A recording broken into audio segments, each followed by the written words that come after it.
Right, there was a very interesting piece this week about some proposed new rule changes when it comes to the kick-out in Gaelic football. I'm delighted to welcome Maurice Brosnan of the Irish Examiner to the show. Maurice, good morning to you. Good. There you go. I'm stuck in morning time. Good evening to you, Maurice. How are you? Great, Jerry, and yourself? This is interesting, right? The proposal that's going to be examined is in some freshers competition yet to be determined. The kick-out will have to go over the 45. Have I got that right? Yeah, exactly. Yeah, so that's as much detail as we had. Colm Key said this in the Irish Independent during the week, that essentially the idea is basically that, from a kick-out, the ball will go past the 45. The reason they're doing this is because they crunched the numbers and they saw that in 2011, I think over 80% of kick-outs were going what they deem long. Now that number's down to 50%, and that's what we want to see. We want to see contests and men soaring in the air and trying to fetch the ball and that sort of thing. But I say, Ger, like the basis of that conversation, before you kind of get into the nitty-gritty of this specific rule change, just in a general sense, because I do think, like, when you bring up rule changes, particularly as it happens online, you get two very extreme factions, and you get the people who are just adamant that this game, even poor games, are fascinating and we don't need to alter it whatsoever. And there's people on the other side who are a fairly vocal cohort who are frustrated with what they're seeing. They find this game boring. They don't necessarily like the modern game, and there's aspects of that they want to change. Now, as it happens, you kind of need to remove yourself from that realm and put yourself, I find, in reality. And personally, I think they're both wrong. Like I think you can't be reluctant to rule changes for the benefit of the sport and improvement. I think topics like this are actually interesting and important. At the same time, this specific rule, I think, is illogical. It doesn't make sense, and I think there's no harm in trying it. But at the same time, I do think we're looking in the wrong direction, and it does raise, for me, a slight issue in terms of how we're actually coming up with these rule changes. The relationship between data and rule changes, I think, is becoming problematic. Okay, so there's a lot to unpack. A plague on all their houses is basically what I'm hearing from you there at the top level, and yet at the same time, well, now some of their houses deserve less plague than the others. Yeah, to a certain extent, I suppose. Yeah, like the thing is, right? Why are they? Maybe we could get the very start, like the why. Like why do they want this rule? It's not just because of the numbers. Because like have no mistake, the people involved in these committees, like this, they've done their due diligence. Like they do a lot of work. Like just for example, right, the chain of hand passes rule that came in 2019, which eventually it failed, but that idea came from Rob Carter, just GA. He's an analyst, but he also runs the GA stats website. Like Rob crunched 322 games, I think, to get that data. Over 100,000 hand passes he analysed. So it was solid. Like there was a lot of really good work put into that. But that data then is handed over to a committee. It's a standing rules committee. People sitting in a room. So the analyst doesn't have input. And I think Rob would tell you that himself. He doesn't have input into the rules that they propose. He just presents the numbers, and that's a problem. Like that is not how that relationship should work. Well, and that's what's happened here. Someone has come in and said, To go back one step before that as well, it depends on what question Rob has asked that he's answering in the first place. So whoever asks the question ends up, if I was to ask you a bunch of questions at the start of this interview, I might tip my hand as to how I feel about this. There's a very easy way of like, you get us data here that says loads of hand passes is bad, right? But you don't phrase it that way. There's loads of different ways you can ask that. And I'm not saying that the data ends up, and in Rob's case it could be completely different, right? And maybe in that one instance it was different too. But whoever asks the question, it depends on what the starting point is. And I think I would agree with you. There are some tweaks to rules that could happen. But by and large, the game is in a far better situation now than it has been. When you get two teams who are of equal standard, the games are relatively good and have been, we've seen some of the best All-Ireland finals we've ever seen in recent years.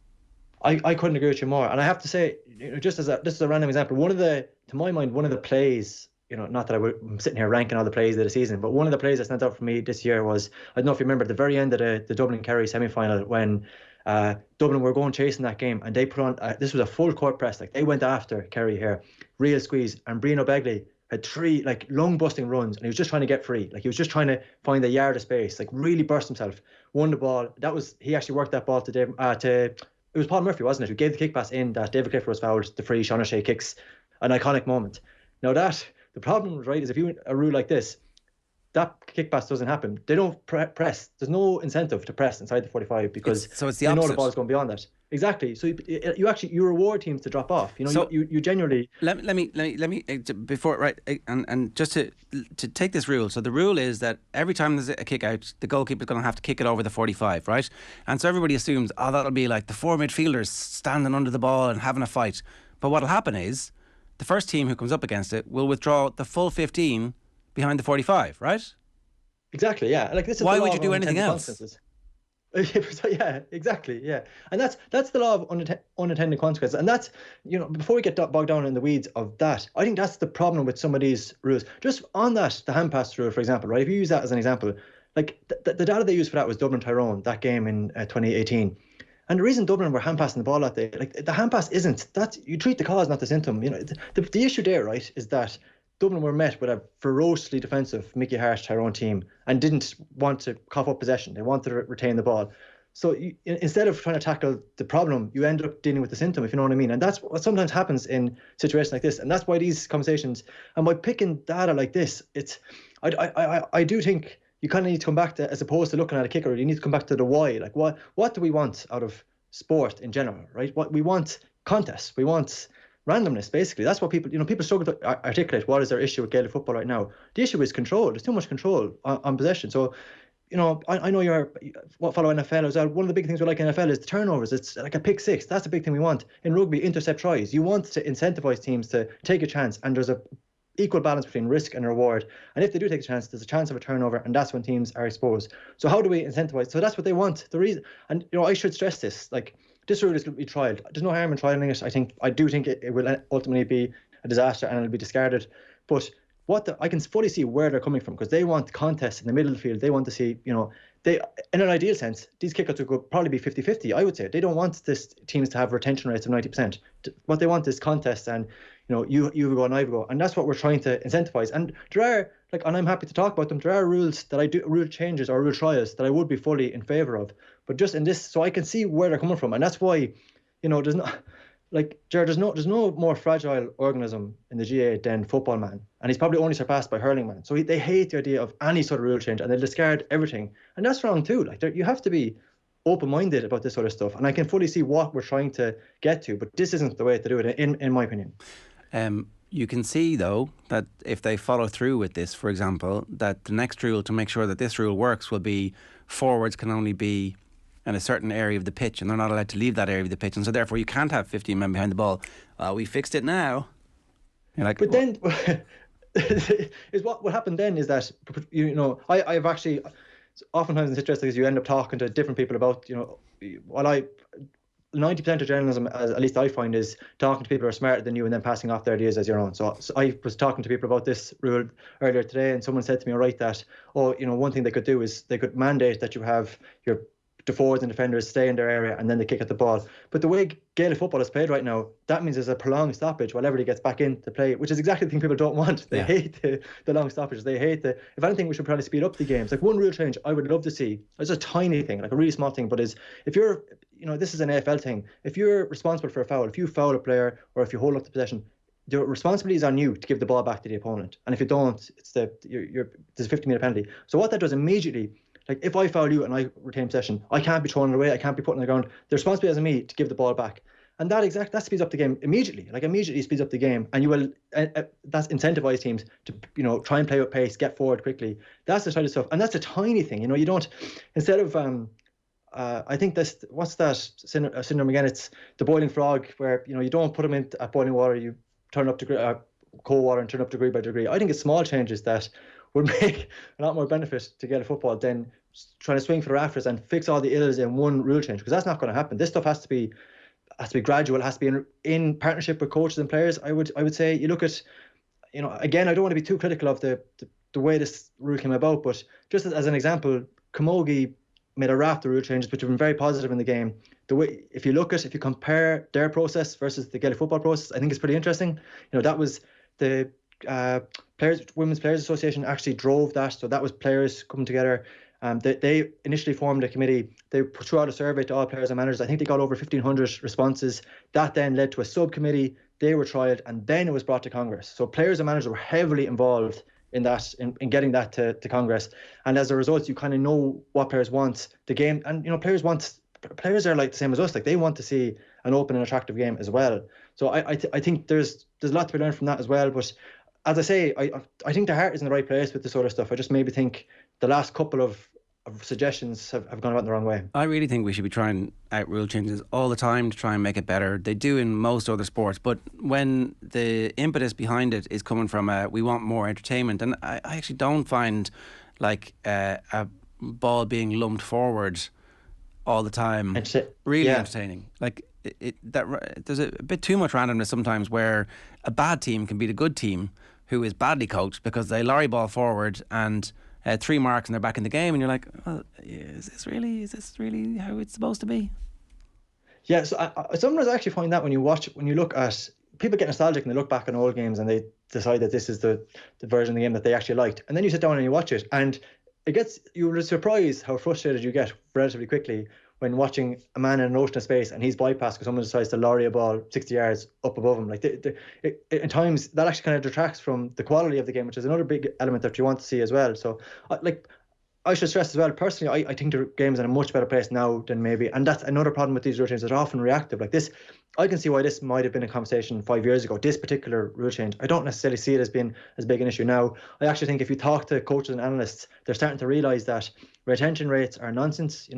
Anymore, people don't want to just retain kickouts. They want to score off them. That's the whole point of Gaelic football. It's what happens at the end of it, not what you do at the very start of it. So that's why you're starting to see teams gradually come back around to going along. And it's no surprise that like a team like Galway, they really invested in the long kickout this year, and they were in a lot of finals. So I don't necessarily think that this is even I can see where this rule is coming from, but I keep going back to the core team is like, why? What are we trying to achieve? And I think people do want that element of randomness, or at least more incentivized for turnovers, or to and rather than decentivizing everything, why can't we incentivize stuff? Like, why can't we encourage that sort of play? Is that conversation part of the Standing Rules Committee? Like, again, it goes back to the philosophy with what they're trying to achieve, and who is the driving force behind that? Is it just to improve the game? And like, when do they decide something hasn't worked, and what are the data points that are important to them as opposed to Joe Punter who's going to the matches?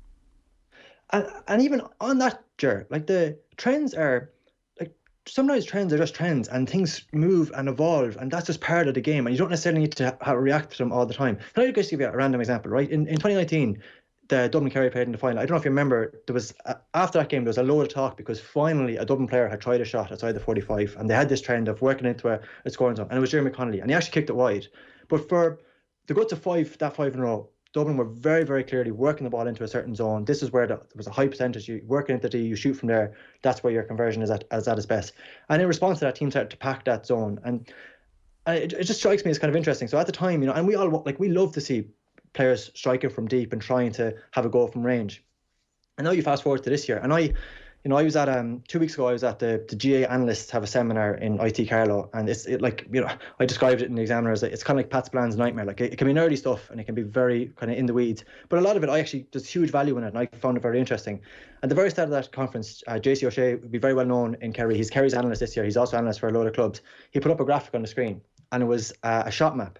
And this was scattergun stuff, Ger. Like, this was shots from all over the field. And it was David Clifford's shot map from this year, because he has just booked that trend entirely. And I thought it was interesting when you watched the All-Ireland final this year. I would be curious, what is the legacy of trusting players like Shane Walsh and David Clifford to be allowed to shoot from wherever they feel comfortable to shoot from? And that suddenly expands their scoring zone. And suddenly players are now forced, there's no more getting back into the D and packing that air, because if you're not on his boot at the 45, you're in trouble. Like, you have to go out and press him. And it'd be interesting to me, right? Let's look over the next year. Will Conor Callahan be trusted to shoot from that range now? Because he absolutely has it in his locker. Like, will Ronin be trusted to shoot that from his range now? And as a result, and this is an evolution of football. Like, these are trends. These things happen. And I don't necessarily think that's the stuff that you need to, I would kind of describe it as nearly cherry picking. And we're not seeing enough shots from range, so we need to drum down on that. Or we're not seeing enough long kickouts, so we need to drum down on that. As opposed to what are you hoping to achieve, and what are the law of unintended consequences and all that as well, because that's equally important. Yeah, and also what are the longer term trends in this, as opposed to the short term that we've seen over the last couple of years, and big time, yeah, being a prisoner of the now. So what's your instinct about the direction that we're heading in with this? Are you concerned about the fact that something like this is being trialled without, like, broad conversation, and so like or loathe Arsene Wenger for what he's done with FIFA and just how invested he is in defending the Qatari World Cup. He has also then produced loads of very interesting so that's the dichotomy of man. He has also produced loads of very interesting data and information about the trends in the game. Like if somebody was saying, okay, here are the trends in the game that we've seen, this is what we think, what does everybody else think about that? Are we right about the fact that the game has gone to pot because people aren't kicking the ball out anymore? Or is everybody actually all right with it? Is it really that big a deal? Some kind of sense of like taking stock, as opposed to 4 columnists decided this is bad, it's bad, oh it's terrible, it's really bad, we're going to fix this problem that 4 people have decided is a problem. 100%. This should be an open forum. Like I think the GPA could take a massive stance in this in terms of when you're surveying players about are they happy with the injury rate or the structure of the calendar. Equally, like these sort of rule changes should definitely be surveyed and tried.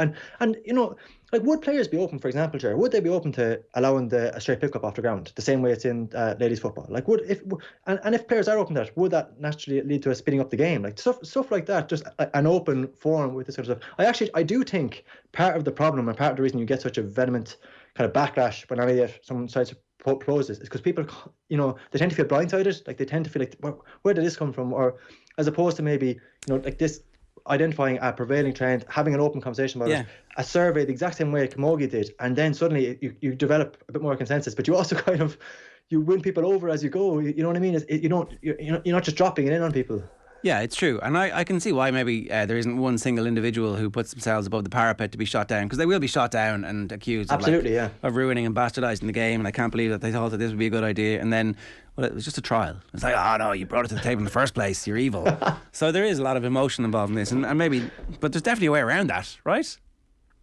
Absolutely, yeah. And I know what you're saying, but I do think maybe if we got I fully appreciate why you might be reluctant to engage in this and to talk openly about where this particular this kick out idea came from. But at the same time, I think it needs explanation. Like it needs, listen, this is what we're trying to achieve. Because maybe I have this totally wrong. Maybe they don't want contests or open possession. Like maybe there's a different thing that I'm not seeing. It's a high fielding. That we don't necessarily high fielding is like the fisherman in the W.B. Yeats poem, "A man who was but a dream, but who we're all supposed to lust after."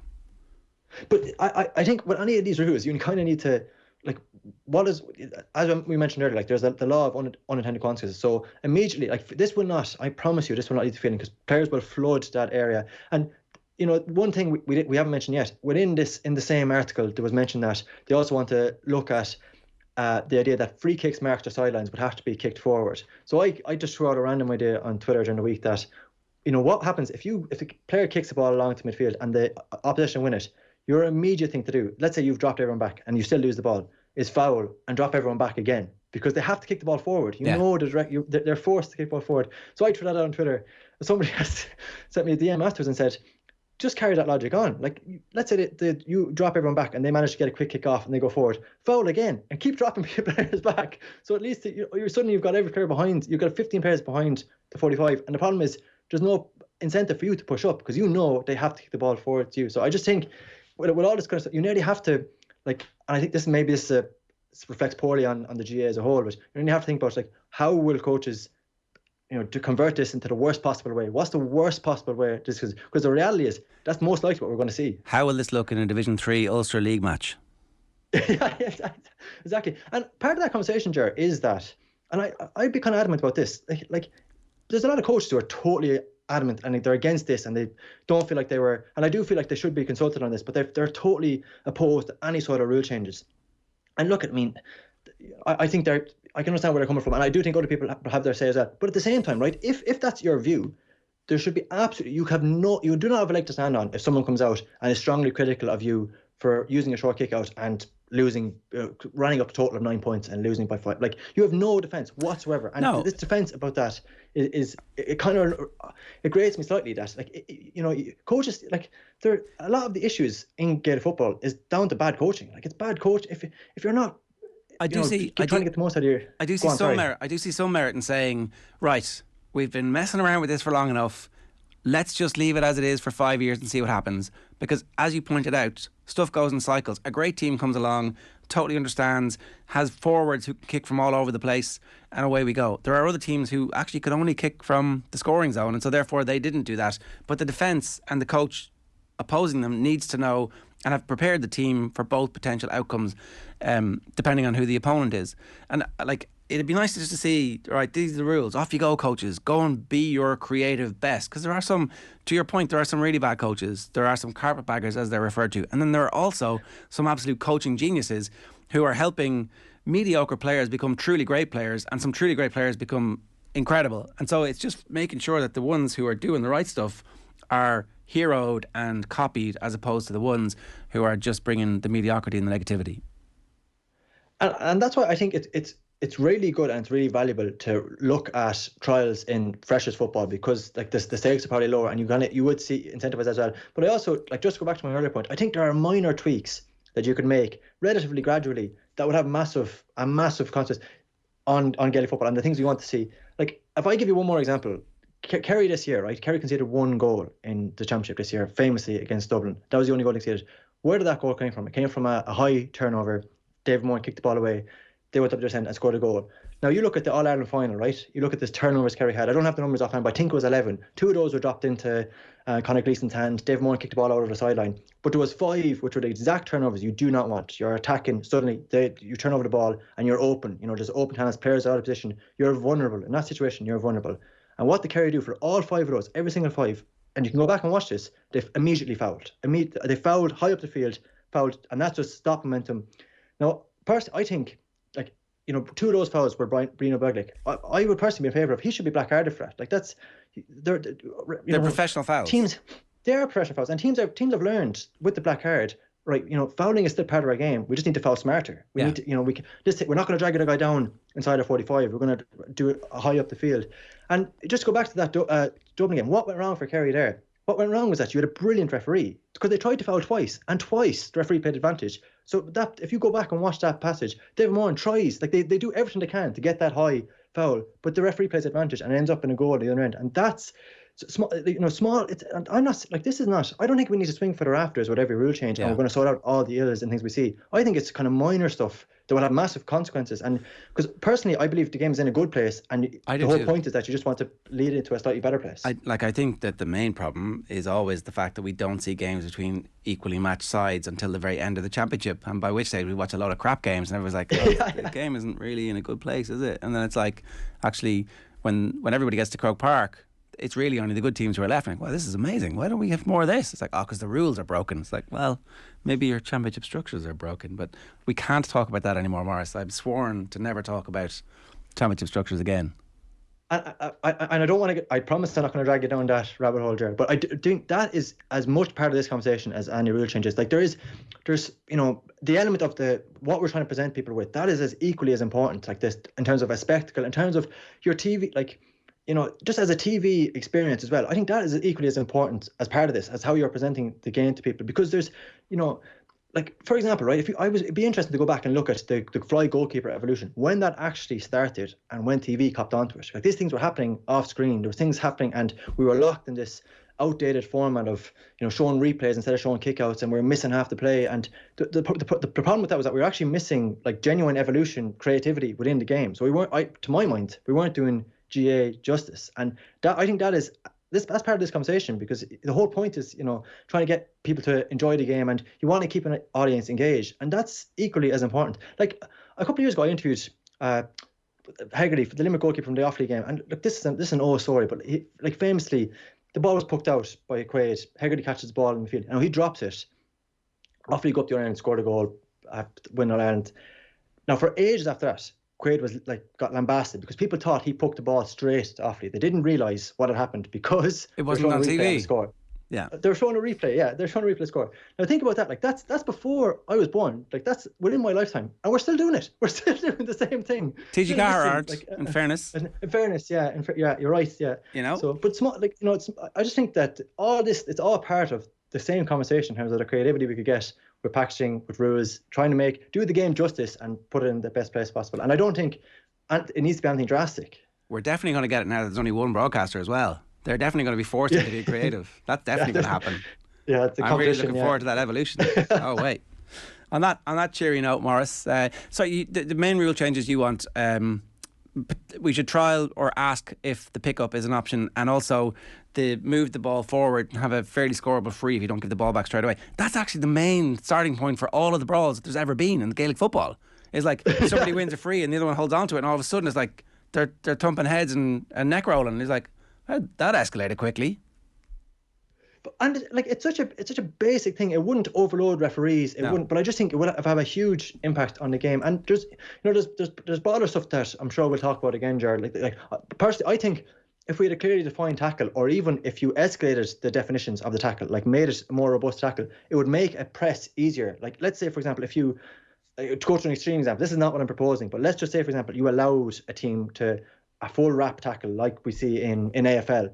Can you imagine how hard it would be to work out a short kick out if that was allowed? If a man could just get his hands on you and pin you in that way. Small stuff like that, again, I think is, like, as I say, I think a lot of this stuff, like, there's no harm in trying it. Like, even this, by the way, this rule, which I think is kind of crazy, like this kick out rule, trial it away. Like, maybe I'm totally wrong. Maybe it will work. And we're trying it in professional football, and we'll bring back data, and hopefully we'll incorporate all of us in that conversation, and we'll all be led happily and dancingly onto a better version of Gaelic football. Fingers crossed. Maurice, great stuff. Thanks a million for joining us. Thanks, Ger. It's Maurice Brosnan of the Irish Examiner there. Gaelic Football on Off the Ball is in partnership with AIB, proud sponsors of the football, hurling and camogie All-Ireland Club Championships. Check out the hashtag #TheToughest for more.